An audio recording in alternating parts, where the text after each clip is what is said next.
Sobat, jumpa lagi di channel Solo Epic. Kali ini saya akan mengisahkan tentang Untung Suropati. Sebelumnya saya ucapkan terima kasih telah mampir di channel ini. Semoga Anda dalam keadaan sehat walafiat, sejahtera, penuh berkah dari Tuhan Yang Maha Esa. Dan bagi saudara yang belum subscribe, saya persilahkan untuk subscribe karena subscribe adalah gratis dan akan mendukung perkembangan channel ini ke depannya. Terima kasih. Salam budaya. Nama Untung Suropati sebenarnya Surawira Aji. Dalam babatan Jawi disebutkan berasal dari Bali. Semula ditemukan oleh Kapten Van Beber saat masih berusia 7 tahun. Seorang perwira VOC yang ditugaskan di Makassar. Kapten Van Beber kemudian menjualnya kepada perwira VOC lain di Batavia yang bernama Moore. Keberuntungan selalu menghampirinya sejak memiliki budak baru.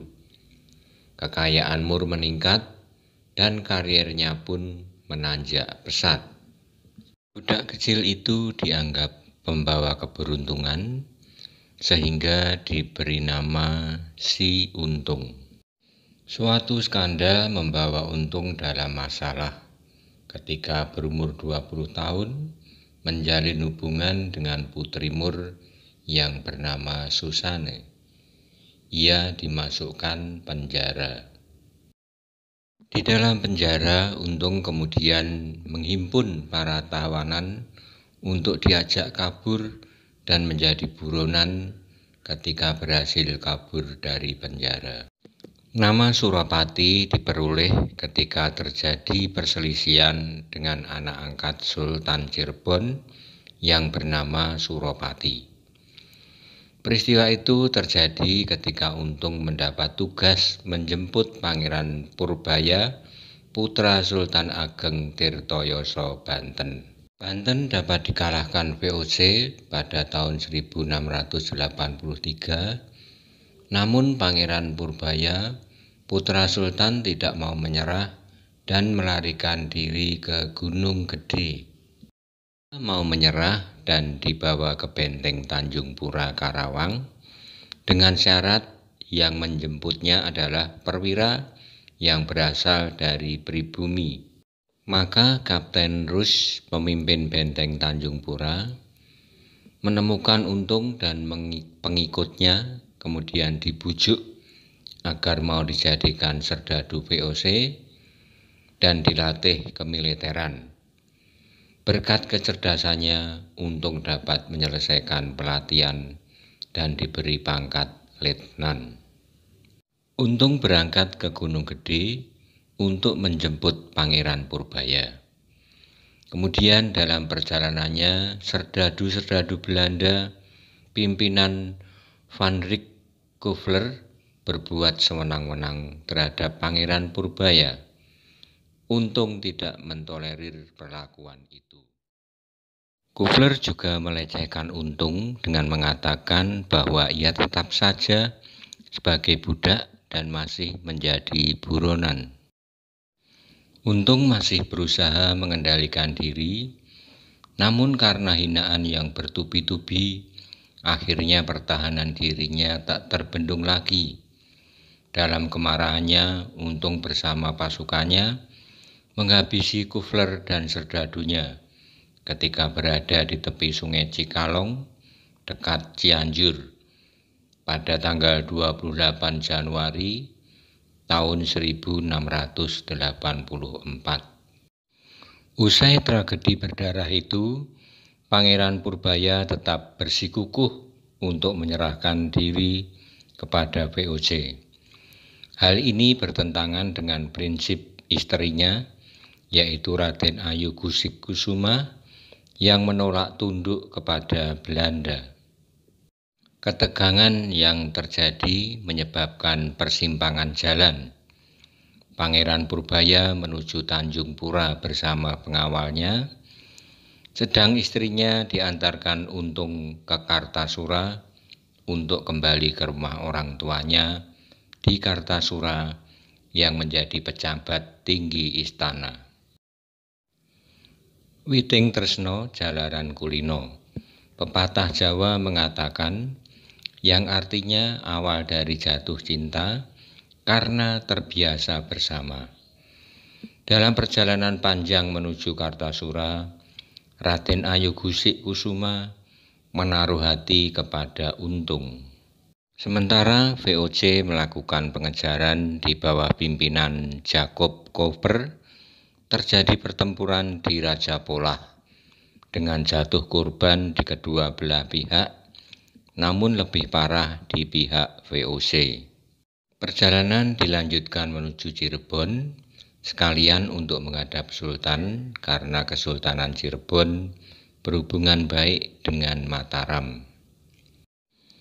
Namun sebelum memasuki istana, mereka dihadang Suropati, anak angkat Sultan, yang merasa tidak senang akan kehadiran Untung.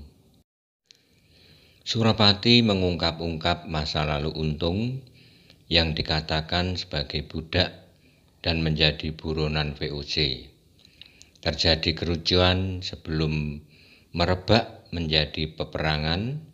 Sultan turun tangan menengahi dan keduanya pun diadili. Setelah ditemukan kesimpulan, Suropati dinyatakan sebagai pihak yang bersalah dan menimbulkan pencemaran nama baik Kesultanan Cirebon. Akhirnya dijatuhi hukuman mati. Kemudian nama Suropati diberikan kepada Untung menjadi bernama Untung Suropati. Demikianlah asal-usul nama Untung Suropati. Setelah mendapat restu dari Sultan Cirebon, Untung Suropati melanjutkan perjalanan bersama rombongannya, namun VOC telah mengendus keberadaan Untung Suropati. Bala pasukan VOC berusaha mengejar di bawah pimpinan Jacob Koper kembali. Peperangan terjadi lagi, kali ini lebih dahsyat hingga menimbulkan banyak korban di pihak Untung Suropati disebabkan kalahnya persenjataan. Untung Suropati memerintahkan pasukannya untuk mundur dan berhasil meloloskan diri dari kepungan pasukan VOC atas jasa Kesultanan Cirebon.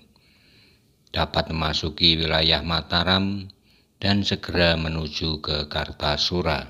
Ketibanya di Kartasura disambut oleh Patih Nerangkusuma, ayah Raden Ayu Gusik Kusuma. Patih Nerangkusuma menaruh simpati kepada Untung Suropati karena ia juga sangat antipati terhadap VOC. Hubungan antara anaknya dengan Untung Suropati juga direstui untuk melanjutkan ke pernikahan, karena anaknya sudah berpisah dengan Pangeran Purbaya. Patih Nerangkusuma bersekutu dengan Untung Suropati untuk melawan VOC.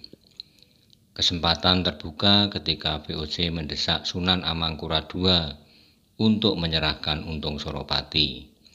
Maka diatur siasat untuk menjebak pasukan VOC dengan berpura-pura menyanggupinya. Kali ini pasukan VOC dipimpin oleh Kapten Francois Tak, perwira senior yang pernah diterjunkan dalam memadamkan pemberontakan Trunojoyo terhadap Mataram. Sejumlah 200 personil pasukan dipimpin Kapten Tak memasuki kota Kartasura dengan melenggang. Menjelang siang hari pada tanggal 28 Februari tahun 1686, mereka beranggapan Untung Suropati sudah bertekuk lutut. Namun ternyata kedatangan pasukan VOC disambut dengan kekacauan. Di sekitar keraton Kartasura dibakar dan bahkan sedikit bagian keraton juga dibakar untuk memberi kesan kepada VOC bahwa Sunan Mangkurat ikut sebagai korban amukan pasukan Untung Suropati. Suropati bersama pasukannya dibantu Patih Nerangkusumo dan prajurit Mataram yang menyamar menyergap pasukan VOC. Pertempuran tak dapat dihindarkan lagi. Jatuh banyak korban di kedua belah pihak. Dalam pertempuran itu, Kapten Tak terbunuh. Peristiwa ini mendapat catatan khusus dalam sejarah VOC. Untung Suropati kemudian diperintahkan oleh Sunan Mangkurat II untuk menyerang dan merebut kekuasaan Kadipaten Pasuruan. Tujuannya adalah agar VOC melihat seolah-olah Untung Suropati memberontak terhadap Mataram. Setelah merebut Pasuruan, Untung Suropati menobatkan diri sebagai penguasa Pasuruan dengan gelar Adipati Arya Wiranegara. Pada tahun 1702, Sunan Amangkurat II wafat dan digantikan putranya. Terjadi perseteruan dengan pamannya, Pangeran Puger, memperebutkan tahta Mataram. Amangkurat III meminta perlindungan Untung Suropati dengan mengungsi ke Pasuruan.